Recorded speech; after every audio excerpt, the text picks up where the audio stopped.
Selon les données de l'OMS, Organisation mondiale de la santé, plus de 2 millions de cas de cancer du sein ont été recensés en 2020.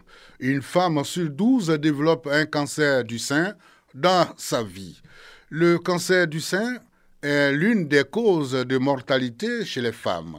Environ 685 000 femmes sont décédées du cancer du sein en 2020. Face à cette réalité, l'AIESEC, Association internationale des étudiants en sciences économiques et commerciales, met en œuvre son projet Women's Change Makers. Le projet Women's Change Makers, qui veut dire Femmes actrices du changement, est un projet qui vise premièrement à lutter contre certaines maladies telles que les IST, le cancer du sein, le cancer du col de l'utérus, le VIH-Sida, ainsi que les violences basées sur le genre. Le directeur de RTI Bouaké, par ailleurs, parrain de cette cérémonie de clôture, apprécie cette action de ses filleuls.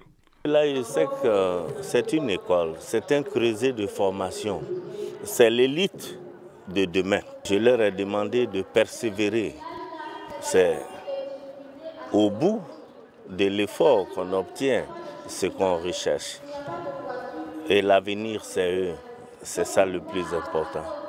Le projet Women's Change Makers a duré 6 mois et installe les femmes et jeunes filles de Côte d'Ivoire au cœur du développement économique et humain à travers leur accès aux soins de santé, leur éducation et leur formation.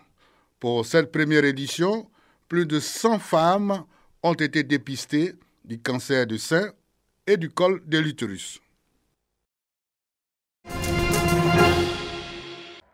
Carrefour Jeunesse de Grand Bassam Bon de Deux Mondes. C'est que cet espace a été choisi pour abriter la 4e étape de Bonjour, émission humoristique de la RTI.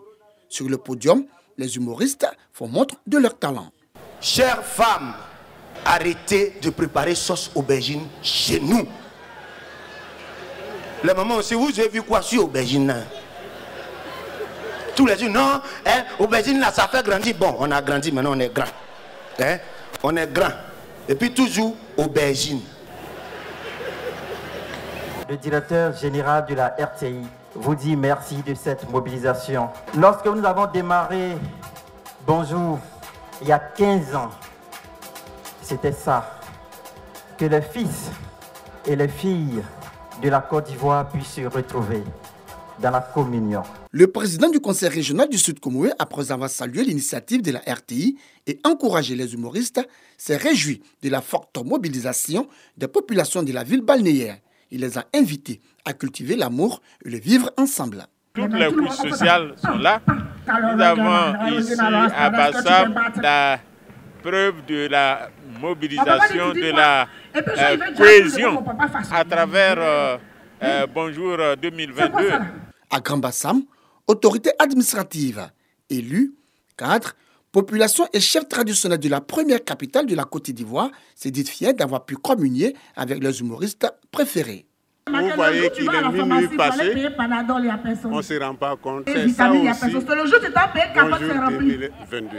Tu n'es jamais pressé. Nous souhaitons aussi non, tu fais semblant que l'année 2023 commence chez nous avant d'aller ailleurs. La mobilisation, vous avez vu qu'il y a encore une amélioration par rapport à l'année dernière. Donc ça veut dire que votre émission Bonjour se fait connaître. J'espère que l'année prochaine, il y aura encore d'autres mondes et qu'on le fera au stade cette fois-ci. À côté des humoristes, les artistes chanteurs venus soutenir l'équipe de production de Bonjour.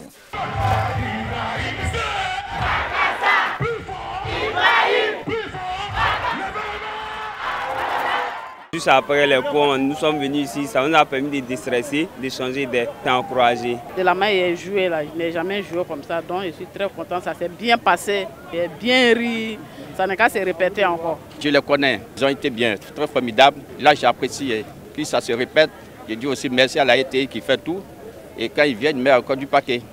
Après Grand Bassam, le président du conseil régional du Sud Comoé a invité l'équipe de production de Bonjour et les humoristes à déposer leurs valises à Aboisseau.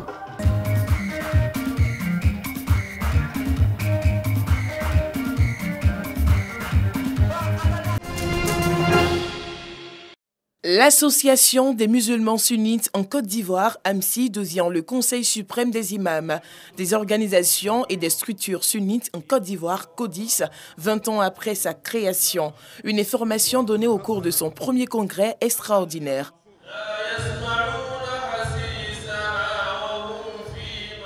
La problématique développée au cours de ce congrès, une communauté sunnite plus unie et plus forte pour la réconciliation nationale et le renforcement de la cohésion sociale. L'université islamique Al-Furqan et la grande mosquée Taoufik située dans la commune de Yopougon ont abrité cette rencontre islamique.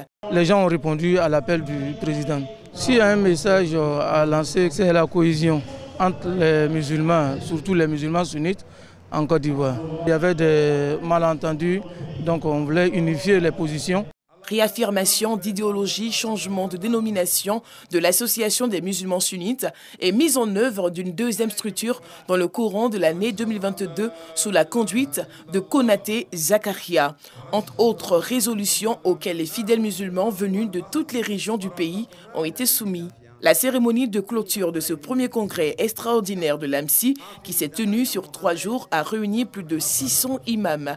Le congrès a été sanctionné par d'autres résolutions, notamment la mise en place d'une structure chargée d'adresser certaines questions spécifiques dans l'insertion socio-professionnelle des jeunes et des femmes, la création du conseil de suivi et de contrôle en lieu et place du conseil d'administration, la mise en place et le renforcement des cadres de concertation, notamment la conférence des imams et la conférence des structures et organisations sunnites.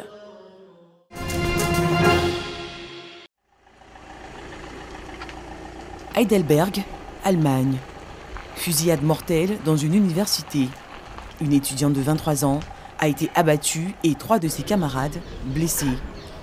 Un jeune Allemand de 18 ans a ouvert le feu dans un amphithéâtre avant de retourner l'arme contre lui. Je peux vous dire que nous avons trouvé assez rapidement un message WhatsApp disant qu'il voulait punir certaines personnes et qu'il ne voulait pas partir au cimetière pour y être enterré, mais qu'il voulait un enterrement en mer. Il y a bien sûr déjà des indices qui laissaient penser qu'il souffrait d'une maladie psychique depuis longtemps. Et nous allons examiner cela. Dans l'amphithéâtre, il aurait dû être un étudiant, pas porter des armes. Hörsaal, da hätte er eigentlich als Student drin sitzen müssen und nicht als Waffenträger. À Berlin, le chancelier Olaf Scholz a exprimé sa consternation après le drame. Gagner afin de chasser les doutes nés du premier tour, c'est l'ambition du Sénégal à l'heure de rencontrer son voisin capverdien. Un match que les Lions démarrent bien à l'image de la frappe de Sadio Mané, mais l'attaquant de Liverpool voit sa tentative repoussée par le poteau. Ultra dominateur, les vice-champions d'Afrique ne relâchent pas la pression. Conséquence, Patrick Andrade est contraint de laisser ses partenaires à 10 suite à un tacle jugé agressif, selon l'arbitre. Malgré cette infériorité numérique, les Capverdiens résistent jusqu'à la pause. En seconde période, les Lions du Sénégal repartent sur les mêmes fondamentaux et poussent à nouveau les requins bleus à la faute avec un second carton rouge. Désormais à 11 contre 9, les hommes d'Aliou Cissé profitent des espaces pour faire la différence grâce à Sadio Mané. Après l'ouverture du score, la suite du match est toujours en faveur des Sénégalais qui se rassurent grâce au deuxième but signé Bamba Dieng. Score final 2-0. Le Sénégal décroche son ticket pour les quarts de finale.